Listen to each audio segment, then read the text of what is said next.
नमस्कार मित्रों, कैसे हैं आप लोग। तो सबसे पहले हम पी एंड एल की बात कर लें, क्योंकि बजट में हर तरफ गिरावट है, लेकिन यहाँ पर आप देखो हमारा पी एंड एल जो है वह पिछले 7 दिनों का और अपडेटेड है। आज है 24 तारीख और ऊपर डेट आप देख सकते हो 17 से 24 के बीच का यह डाटा आपके सामने अवेलेबल है। लगभग लगभग 1,80,000 के आसपास का जो प्रॉफिट है आपके सामने अवेलेबल है। और ये इसलिए मैं अपडेटेड पी एंड एल डालता हूँ। देखो अभी बजट में गिरावट हो रही है, कल भी गिरावट हुई, आज भी गिरावट हुई। मैक्सिमम स्टॉक्स के अंदर आपको प्रेशर देखने को मिल रहा है, लेकिन उन सब के बावजूद हम जो है प्रॉफिटेबल हैं और बढ़िया प्रॉफिट हो रहा है 7 दिनों के अंदर। पोजिशनल और स्विंग ट्रेडिंग से मुझे नहीं लगता है कि ये कोई खराब प्रॉफिट है। तो इस तरह का प्रॉफिट आप भी जनरेट कर सकते हो, और जो हम स्टॉक्स डिस्कस करते हैं आप लोगों के साथ, उन्हीं सारे स्टॉक्स के बेसिस पर ये प्रॉफिट जनरेट होता है, और हम आपको पोर्टफोलियो भी दिखाते हैं। तो बिल्कुल ट्रांसपेरेंसी हम रखने की कोशिश करते हैं। तो आज की इस वीडियो में हम बात करने वाले हैं एक ऐसे स्टॉक के बारे में जिसमें बजट में जो अनाउंसमेंट हुए हैं उसके बाद से स्टॉक रॉकेट बना हुआ है। बहुत पहले उसका हम रिकॉर्ड वगैरह सब सारा कुछ देखेंगे तो उस तरह का माहौल नहीं था स्टॉक के अंदर, लेकिन बजट में कुछ स्पेसिफिक सेक्टर के ऊपर, कुछ स्पेसिफिक बिजनेसेस के ऊपर जो डेट्स निकल कर आए हैं, उनके कारण कुछ स्टॉक्स के अंदर ज़बरदस्त तेज़ी बन रही है। हालाँकि मैक्सिमम स्टॉक्स के अंदर तो कोई ख़ासा मूवमेंट अभी हमें बजट के कारण देखने को नहीं मिल रहा, बल्कि उल्टा गिरावट हो रही है। और गिरावट से देखिए, मैं यही जनरल टर्म में यही कहना चाहूँगा कि गिरावट से चिंता करने की ज़रूरत नहीं है। जो भी आपकी होल्डिंग्स है उसको होल्ड करके रखें। 1 से 2 दिनों के अंदर स्टॉक जो है वह रिकवर करना शुरू कर देंगे, कोई बड़ी बात नहीं है। इस तरह का मैनिपुलेशन होता है ऑपरेटर्स के द्वारा, जो बड़े प्लेयर्स हैं उनके द्वारा होता है, अक्सर किया जाता है।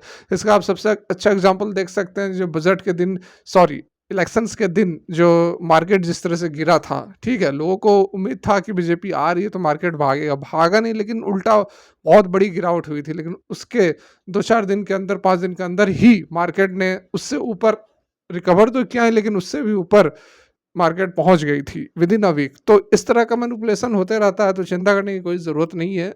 होल्डिंग्स अगर है आपके पास तो होल्ड करके रखें, ठीक है? बात करते हैं अब स्टॉक की। तो यहाँ देखिए, हम बात कर रहे हैं ₹736 के स्टॉक के बारे में।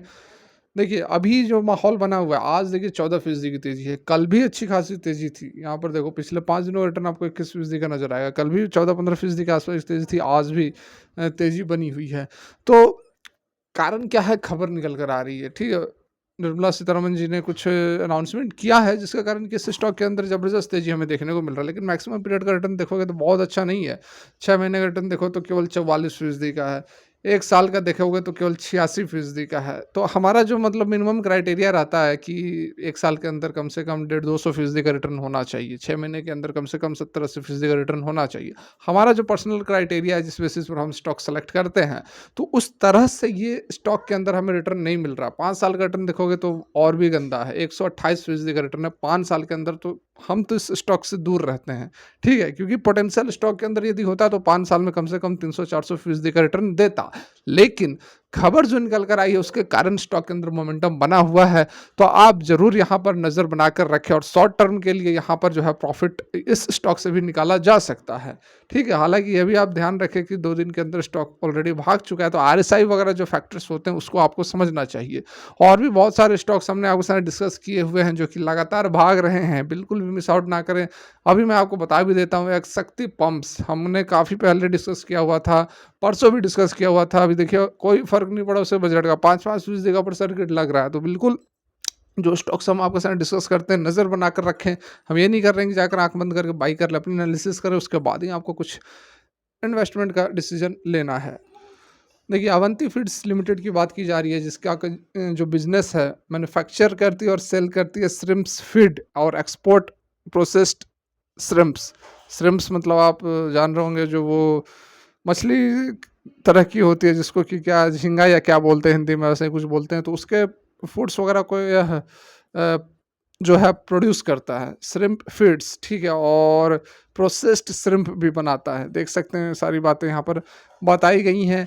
मार्केट कैप जो है 10,000 करोड़ का है, हाई और लो 386 और 765 है। तो लॉन्ग टर्म में तो बहुत बढ़िया रिटर्न नहीं दिया, लेकिन 1 साल के अंदर 80-90% का रिटर्न कंपनी ने दिया हुआ है। स्टॉक का पी 29, इंडस्ट्री का पी 38.4 है। तो स्टॉक बहुत ज़्यादा परफॉर्मेंस नहीं दी है, इस कारण से जो इसका पी है वह इंडस्ट्री के पी से भी नीचे हमें देखने को मिल रहा है। आरओसी आरओई डिसेंट बना हुआ है, 15 से 20% के आसपास बना हुआ है। वॉल्यूम जो है वो करोड़ों के अंदर यहाँ पर ट्रेड हो रहे हैं। डेप्ट डेप्ट नहीं है, बहुत 16 साढ़े 16 करोड़ का डेप्ट है और कैश इक्विवेलेंट 737 करोड़ का है। डेप्ट की स्थिति तो अच्छी है यहाँ पर। बीआईएस की होल्डिंग 6.5% की है, एफआईएस की होल्डिंग 14% की है, ये भी काफ़ी अच्छी है। रिटर्न वगैरह ऑलरेडी हमने डिस्कस किया हुआ है। एक बार रेवेन्यूज़ पर नज़र डाल लें तो यहाँ पर देखिए जो हमारा मार्च 2024 का क्वार्टर है 1284 करोड़ के सेल्स थे। पिछले साल 1093 करोड़ के थे, उससे पिछले साल 1332 करोड़ के थे। तो एवरेज जो सेल्स है वह यहाँ पर आप देख सकते हैं कि 1400 से लेकर 1000 के आसपास हमें 10-12 क्वार्टर तक का सेम सेल्स देखने को मिल रहा है। इस कारण से स्टॉक जो है बहुत तेज़ी से भागता हुआ नजर नहीं आ रहा। ऑपरेटिंग प्रॉफिट मार्जिन जो है 7-8-10% के आसपास बना हुआ है। कंपनी बुरी नहीं है, मतलब एवरेज कंपनी है। ऐसी बात नहीं कि कंपनी बुरी है, इन्वेस्टमेंट नहीं की जा सकती है, मतलब कि है ठीक ठाक कंपनी है। लेकिन हमारा जो क्राइटेरिया होता है, जो कि हम अच्छे स्टॉक्स ही भागते हुए घोड़े पर ही हम पैसे लगाते हैं, तो उस तरह का भी जो क्राइटेरिया यहाँ पर नज़र नहीं आ रहा है। नेट प्रॉफिट जो है कंपनी को 113 करोड़ का रहा है। ठीक है, यहाँ देखिए खबर पर आते हैं। निर्मला सीतारमण जी ने क्या कुछ अनाउंसमेंट किया है जिसके कारण कि रॉकेट बना हुआ है यह स्टॉक। देखिए यहाँ पर shrimp stock Apex frozen water base Avanti feeds give up to 20% post budget 2024। ये और भी स्टॉक्स हैं यहाँ पे, एपेक्स फ्रोजन और वाटर बेस वगैरह हैं। तो बहुत सॉलिड फंडामेंटल्स नहीं है, इस कारण से हम उसको डिस्कस नहीं कर रहे हैं। आप जाकर देख सकते हैं। रिटर्न वगैरह तो अभी दे रही है खबर के बेसिस पर। अवंती फीड्स जो है वह 20% तक की तेजी बनी थी, 14-15% पर क्लोज हुआ है। देखिए इसी को कहते हैं श्रिम्प, हिंदी में शायद झींगा बोलते हैं या क्या बोलते हैं।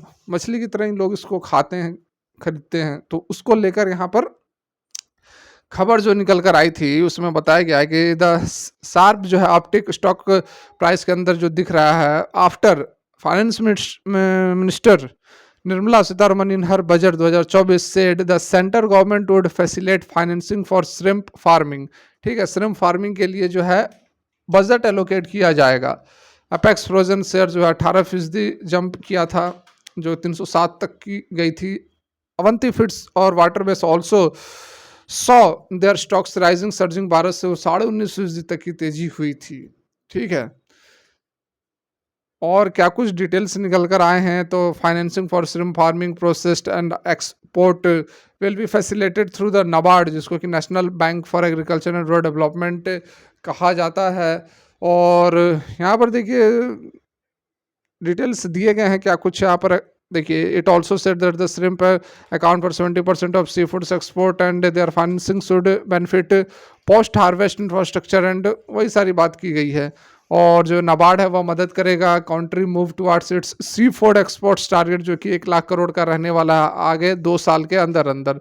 60,500 करोड़ जो कि पिछले साल था। ठीक है, तो ये जो है टारगेट्स से यहाँ पर रखे गए हैं। और निर्मला सीतारमण जी के द्वारा जो बातें बताई गई हैं, जैसे कि एक्सपोर्ट के मामले में सी फूड्स जो श्रिम्प है वह 60-70% एक्सपोर्ट भारत से किया जाता है, तो उसको बढ़ावा देने के लिए जो है वह बजट भी एलोकेट किए गए हैं। और नाबार्ड जो है एग्रीकल्चर बैंक जो है वह इसको पूरा करेगा। तो ये सारी बातें यहाँ पर निकल कर आई थी, जिसके कारण कि स्टॉक के अंदर जबरदस्त तेजी हमें देखने को मिल रही है। तो नज़र बनाकर रख सकते हैं, स्टॉक के अंदर मोमेंटम है, अभी आगे फर्दर मूवमेंट हो सकती है।